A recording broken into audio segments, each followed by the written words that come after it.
The town of Mills Crossing was not a kind place, especially not for a man like Jonas. He was a lumberjack by trade, a quiet man who spoke more with his hands than his words, his voice rough from years of shouting over the roar of falling trees. His life was one of solitude each morning. He rose before dawn, his breath curling in the cold air as he swung his axe into the waiting timber. Each evening, he returned to a cabin that held only the echoes of his own footsteps, the fire he built for himself, and the silence that had settled into the walls like an old, unshakable dust. Jonas was not a man who dwelled on loneliness, but sometimes, when the wind whistled through the pines just right, it sounded like a whisper of something missing. He had saved every copper penny he earned, not for any grand dream, but because he had learned early that the world was a hard place, and a man without coin was a man without choices. That was why, on the day the auction came to Mills Crossing, Jonas found himself standing at the back of the crowd, his calloused hands shoved deep into his pockets. The town square was thick with the smell of sweat and damp wool, the air buzzing with the sharp voices of men bidding on horses, tools, and sometimes people. Jonas had never bought another soul before. He wasn't even sure why he was here now, except that something had tugged at him that morning, a restlessness he couldn't name. Then he saw her. She stood on the wooden platform, a woman with a sack pulled over her head, her hands bound in front of her with coarse rope. Her dress was worn thin at the elbows, her shoulders hunched, as if she expected a blow. The auctioneer yanked the rope around her wrists, making her stumble forward, and the crowd laughed a cruel, barking sound. "Who'll give me $2, the auctioneer called. Strong enough to work, obedient enough to mind. No one answered. Jonas felt his stomach twist. He knew what happened to those no one wanted, the ones left to starve, or worse, sold to men who would use them until they broke. He had seen it before. He had never done anything about it. But today, his feet moved before his mind could catch up. $2, he said, his voice low but firm. The auctioneer grinned, yellow teeth flashing. Sold. Jonas stepped forward, his boots heavy on the creaking platform. He pulled out the coins, his last $2, and handed them over. Then, without a word, he reached for the sack. The woman flinched as his fingers brushed the rough fabric, but she didn't pull away. Slowly, Jonas lifted the sack from her head. The first thing he saw was her hair dark, tangled, streaked with dirt. Then her eyes.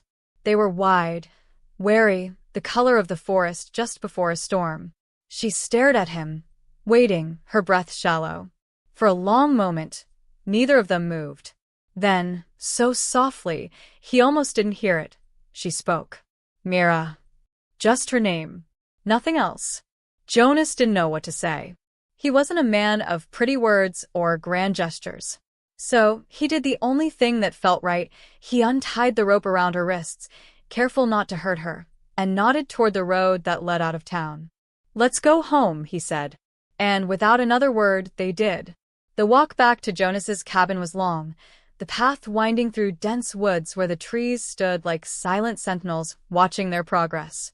Mira kept a careful distance behind him, her steps light but deliberate, as though she were measuring each stride in case she needed to run. Jonas did not look back at her, sensing her unease, but he slowed his pace just enough that she wouldn't have to struggle to keep up. The late afternoon sun slanted through the branches, dappling the ground in gold and shadow, and the only sounds were the crunch of leaves underfoot and the distant call of a lone crow. When they reached the cabin, Jonas pushed open the heavy wooden door, its hinges groaning in protest. The inside was dim, the air thick with the scent of pine resin and wood smoke.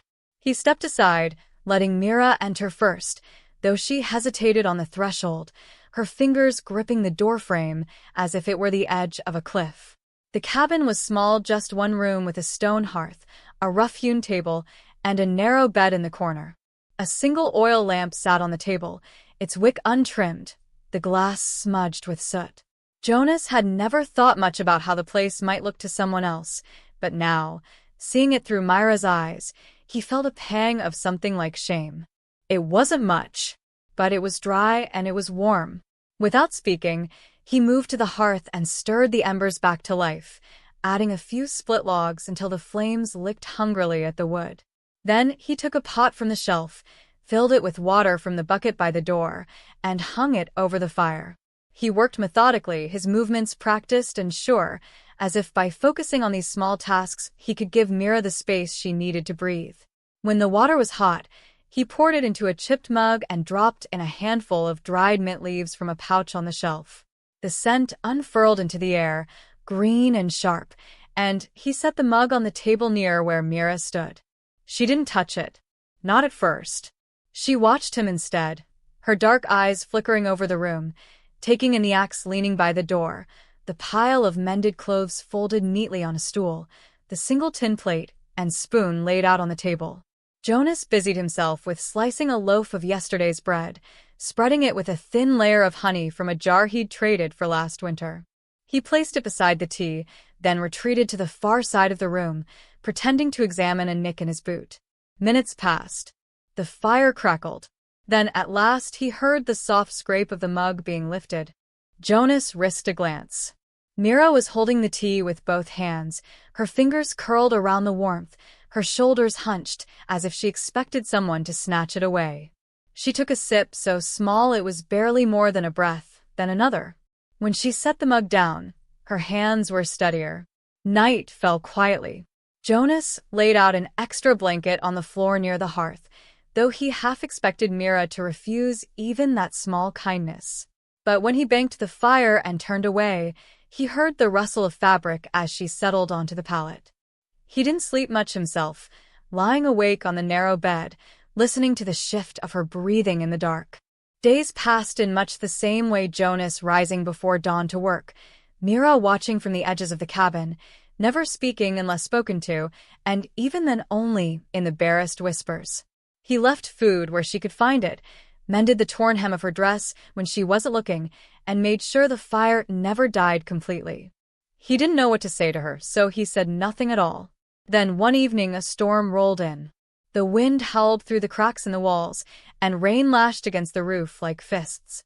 Jonas was outside, struggling to secure the woodpile under a tarp, when he heard the cabin door creak open.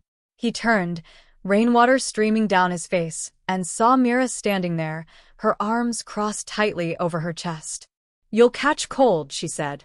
It was the first time she had spoken unprompted. Jonas blinked. Then he nodded, dragging the tarp into place before trudging back to the cabin. When he stepped inside, dripping onto the floorboards, Mira handed him a dry blanket without meeting his eyes. That night, as the storm raged outside, Jonas sat by the fire, wringing the water from his shirt. Mira hovered near the table, her fingers tracing the grain of the wood. Then, so quietly, he almost missed it, she spoke again. "Why did you buy me?" Jonas stilled. The question hung between them, heavy as the air before a lightning strike. He could have given a dozen answers because it was right, because he had the money, because no one else would. But in the end, he chose the simplest truth. "No one should be sold," he said. Mira looked at him then, really looked at him, and for the first time Jonas thought he saw something like understanding in her eyes. The storm passed. The fire burned low. And in the quiet that followed, something between them shifted, fragile as a new leaf unfurling in the spring. The rain did not stop with the passing of that first storm. For 3 days it fell in relentless sheets, turning the hard-packed earth around the cabin into a sucking mire of mud, the forest beyond dissolving into a watercolor smear of grays and greens. The roof, which had always been stubborn about leaks, now surrendered completely in places, sending thin streams of water pattering onto the floorboards in irregular rhythms. Jonas had set out every pot and pan he owned to catch the worst of it, but by the second morning, a shallow pool had formed near the hearth, reflecting the firelight like a troubled mirror. Mira was the one who noticed the sag in the ceiling beam first. Jonas had been chopping wood under the dubious shelter of the eaves, his shoulders aching from the damp cold, when she appeared in the doorway holding a frayed quilt bundled in her arms. Without a word, she thrust it at him, then pointed to the back corner of the cabin where water was seeping through a crack in the logs. Jonas stared at it, then at her, realizing with a slow dawning that she wasn't just showing him the problem, she was offering to help fix it. They worked side by side in the dim, damp interior, Jonas hauling in fresh-cut branches to brace the weakened beam, while Mira tore strips from an old flour sack to stuff into the gaps between the logs.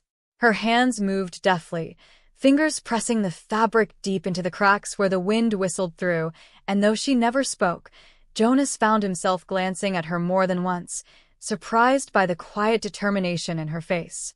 At one point, when he reached for the hammer at the same moment she did, their fingers brushed just the briefest touch, and Mira didn't flinch away. By evening, the worst of the leaks had been slowed to a stubborn drip, and the fire burned brighter without the draft sneaking through the walls. Jonas was soaked through, his shirt clinging to his back, his hair plastered to his forehead. Mira wasn't much better off. Her sleeves were damp to the elbows, and a smudge of dirt streaked one cheek. When Jonas caught her eye and gestured to the mess they'd made, she did something he had never seen her do before. She laughed. It was a small sound, barely more than a breath, but it lit up her face like sunlight breaking through the clouds. That night, with the rain still drumming softly on the roof, Jonas heated the last of the stew and divided it carefully between two bowls. They ate in silence at first, but then Mira set down her spoon and looked at him. "You're not what I expected," she said, her voice low but clear. Jonas waited, unsure if she would say more. When she didn't, he wiped his mouth with the back of his hand and asked, "What did you expect?" Mira's gaze dropped to her bowl. "Someone who would have taken the $2 worth out of me." The words hung in the air between them, ugly and sharp. Jonas felt something tighten in his chest. He thought of the men in town, the way they'd laughed when the auctioneer jerked Mira forward. He thought of the sack over her head. "I'm not that kind of man," he said finally. Mira studied him for a long moment, then nodded, as if she decided something. "I had a family once," she said, so softly Jonas had to lean forward to hear her. "Before the fever took them.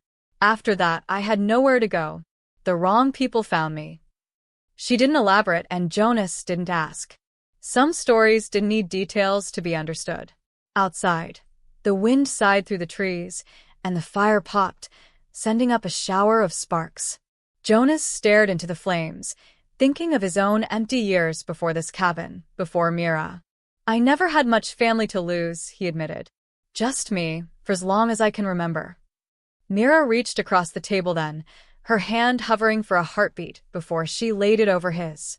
Her palm was warm, her fingers rough with calluses that matched his own. Jonas turned his hand over, letting their fingers tangle together, and for the first time in longer than he could recall, he didn't feel alone. The storm passed by morning, leaving the world washed clean and glittering. Jonas stepped outside to find the sky a hard, clear blue, the air sharp with the scent of wet pine.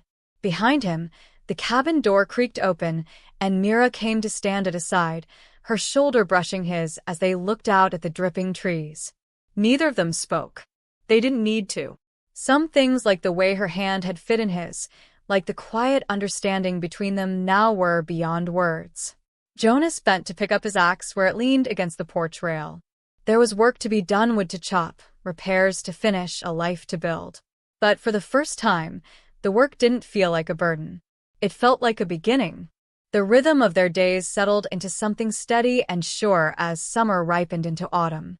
Jonas rose with the sun as always, but now the cabin held more than just the hollow echo of his own movements. Mira moved through the space with quiet purpose, stirring the embers in a hearth, slicing bread with a knife he'd sharpened for her, humming under her breath when she thought he couldn't hear. The sound curled around Jonas's heart like wood smoke, familiar and warm. He found himself noticing small things he'd never paid mind to before, the way morning light caught in the dark waves of her unbound hair when she braided it at the window, the particular cadence of her footsteps when she walked behind him to the creek with their washing, the soft indentation her thumb left in the dough when she needed it for baking. One evening, as they sat on the cabin's narrow porch shelling peas into a dented tin bowl between them, Jonas felt the weight of the question he'd carried for weeks finally settle on his tongue. The words came out rough, unpolished, as most of us did. "Would you stay?" He paused, the pea pod in his fingers splitting with a crisp snap. "Not just now. I mean forever." The silence stretched taut between them, filled only with the chirrup of crickets in the tall grass. Mira's hand stilled. She didn't look up, but Jonas saw the flush creep up her neck, pink as the wild roses that grew along the fence line. When she spoke, her voice was barely louder than the rustling leaves. "I already thought I was." Jonas set down the peas. His hands, usually so sure with an axe or hammer, felt clumsy as he reached for hers. Her fingers were cool and slightly sticky from the pods, but they curled around his without hesitation. "Then let's make it proper," he said. The morning of their wedding dawned clear and bright, the kind of autumn day that made the whole world seem dipped in honeyed light. Mira wore a dress borrowed from the preacher's wife, a simple blue calico with tiny white flowers embroidered along the collar. Jonas had scrubbed himself raw in the creek and put on his one good shirt, the fabric stretched tight across his shoulders from years of chopping wood. The townsfolk who came to witness stood in a loose semicircle outside the chapel, their faces a mix of curiosity and cautious approval. The preacher's words were simple and plain, just like the plain gold band Jonas slipped onto Mira's finger, a ring he'd traded 3 cords of firewood for, melted down from some miner's old pocket watch. When it came time to kiss his bride, Jonas hesitated, suddenly aware of all the watching eyes. But Mira solved the problem by rising onto her toes and pressing her lips to his, quick and sweet as a sip of wild berry wine. The small crowd chuckled, and Jonas felt his ears burn, but his hand at the small of Mira's back stayed firm. That night, back in their cabin with the door bolted against the world, they sat before the fire sharing a single cup of spiced cider the preacher's wife had pressed into their hands as a gift. The flames painted golden patterns on Mira's face as she leaned against Jonas's shoulder, her wedding band glinting when she turned her hand in the firelight. Neither of them spoke of the past, not the auctions or the loneliness or the nights spent wondering if life would always be so hard. There was no need. The future stretched before them like the unmarked trail beyond their property line, waiting to be walked together. Jonas blew out the last candle and lay beside his wife in the dark, listening to the familiar creaks of the cabin settling around them. Somewhere in the distance, an owl called, its voice echoing through the pines. Mira's breath warmed his shoulder as she nestled closer, her fingers finding his beneath the quilt. Outside, the wind stirred the autumn leaves, carrying with it the promise of winter's approach. But inside, for the first time in both their lives, it truly felt like home. Winter came howling down from the northern ridges like a living thing, frosting the cabin windows with delicate lacework patterns each morning and piling snowdrifts against the doorframe until Jonas had to shove his weight against the wood just to step outside. The cold seeped into everything, the iron latch stiff under gloved fingers, the well rope frozen into a rigid serpent until thawed by a bucket of hearth-warmed water, even the ink in Jonas's ledger crystallizing until Mira set the bottle near the fire each evening before he balanced their accounts. Yet for all its bite, this winter felt different from those before. Where once the snow had meant months of crushing solitude broken only by necessary trips to town, now the cabin brimmed with warmth that had little to do with the roaring fire. It was during the season's deepest freeze that the boy came. Jonas first noticed the missing food, a wedge of cheese gone from the pantry shelf, half a loaf of bread vanished from its cloth wrapping. Then the firewood began disappearing from the covered pile by the door, though the snow showed no tracks. But their own. He said nothing to Mira, but took to watching through the knotholes in the barn wall where he pretended to mend harness leather, until one steel-gray dawn he saw a shadow dart from the hayloft to snatch an egg from beneath a clucking hen. Jonas moved quietly, circling wide to approach from downwind. The boy, lean as a sapling and just as tall, was crouched behind the woodpile devouring the stolen egg when Jonas stepped around the corner. For a breathless moment they stared at each other, the boy's eyes wide and wild as a cornered fox's, yolk glistening on his chin. Then he bolted. What happened next surprised Jonas more than the theft itself. Instead of giving chase, Mira appeared in the cabin doorway, her shawl clutched tight against the wind. "Wait," she called, not to Jonas, but to the fleeing figure. The boy stumbled at the sound of her voice, his foot catching in a snow-hidden root. He went down hard, scrambling to rise, but Mira was already there, kneeling in the snow beside him without regard for her skirts. Jonas watched as she spoke too softly for him to hear, watched as the boy's shoulders lost their defensive hunch by degrees. When Mira reached out, the boy didn't flinch from her touch as she wiped the egg from his face with the corner of her shawl. His name was Eli, and he'd been riding the rails since the orphan train left him behind in a town 2 valleys over. That night, he sat stiff as a new-whittled chair at their table, shoveling stew into his mouth with both hands while Mira mended the torn knee of his trousers. Jonas said little, but when the boy's eyelids began drooping over his empty bowl, it was Jonas who pointed to the trundled bed they'd pulled near the hearth. "That's yours," he said, as if stating a simple fact of nature. "The sky is blue, snow is cold, that bed belongs to you." Eli took weeks to trust them. He slept with his boots on at first, ready to run, and pocketed every scrap of food offered as if it might be his last. But Mira's patience was a quiet force, teaching him letters by scratching them in the frost on the window each morning, letting him shadow her as she worked until he began imitating her movements, kneading dough with solemn concentration, splitting kindling with careful precision. Jonas showed him how to track rabbits in fresh snow, how to whistle through a blade of grass, how to sharpen a knife properly. Slowly, the wary tension left the boy's frame, replaced by an eager energy that filled the cabin with questions and laughter. The transformation was most evident in the way Eli began to speak of the future. "When we plant corn come spring," he'd say, or "next winter I'll help build the snow walls deeper." The word "we" slipped into his speech like a seed taking root, unnoticed at first, but growing stronger each day. One evening, as Jonas returned from checking the traps, he paused outside the glowing window. Through the glass, he saw Mira reading aloud from the almanac while Eli leaned against her shoulder, his lips moving silently along with the words she'd taught him. The sight sent a strange tightness through Jonas's chest, not the old familiar ache of loneliness, but something richer, fuller, like the first sip of hot soup after a day in the cold. That night, lying beside Mira with Eli's soft snores drifting from the hearthside, Jonas realized their cabin no longer creaked with emptiness between its logs. The spaces once filled with silence now brimmed with the rustle of pages turning, the scratch of a boy practicing his letters, the comfortable quiet of 3 people who no longer needed words to understand each other. Outside, the wind still moaned through the pines and the cold still gnawed at the corners of their home, but inside, something warm and bright had taken root, something that felt, against all odds, like family.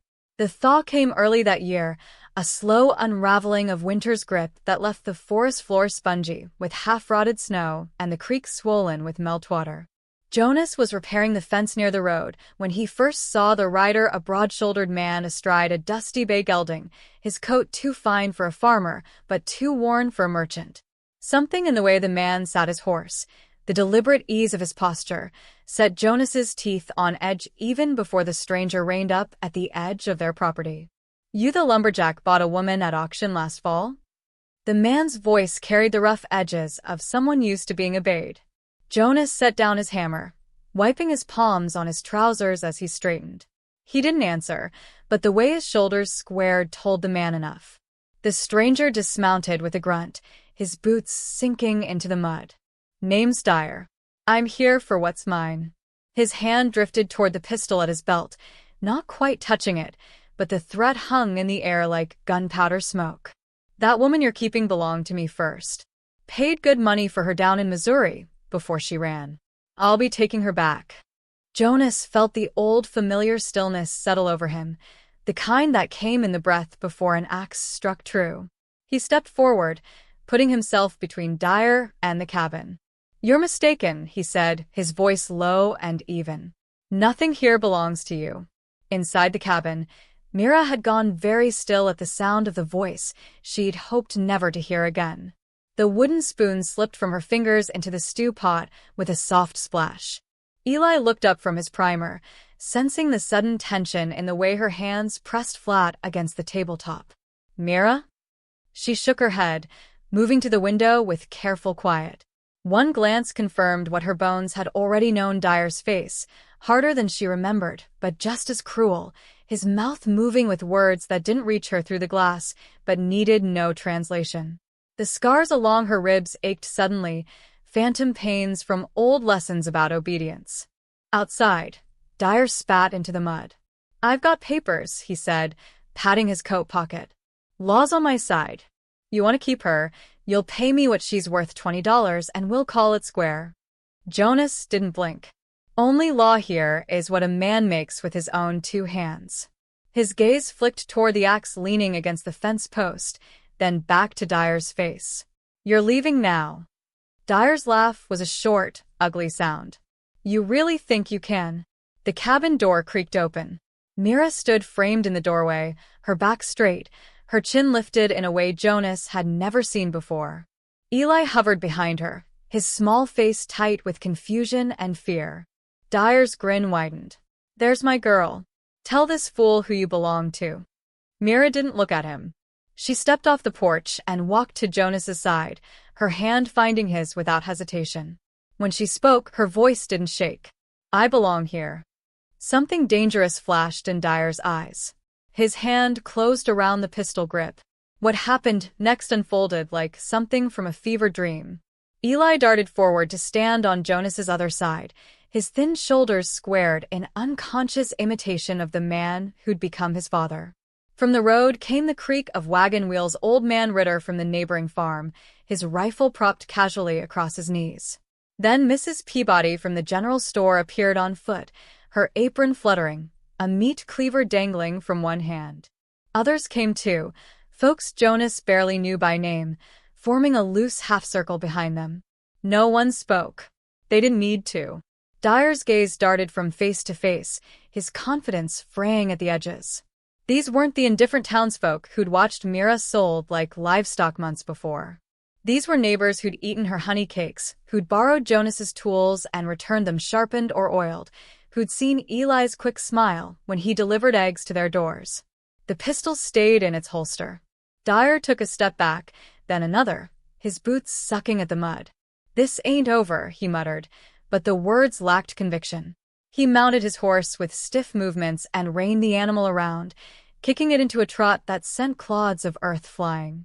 The crowd held their positions until the sound of hoofbeats faded into the distance.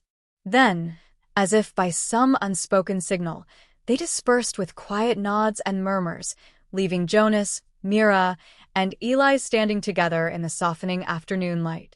That night, as Jonas banked the fire, Mira came to stand beside him.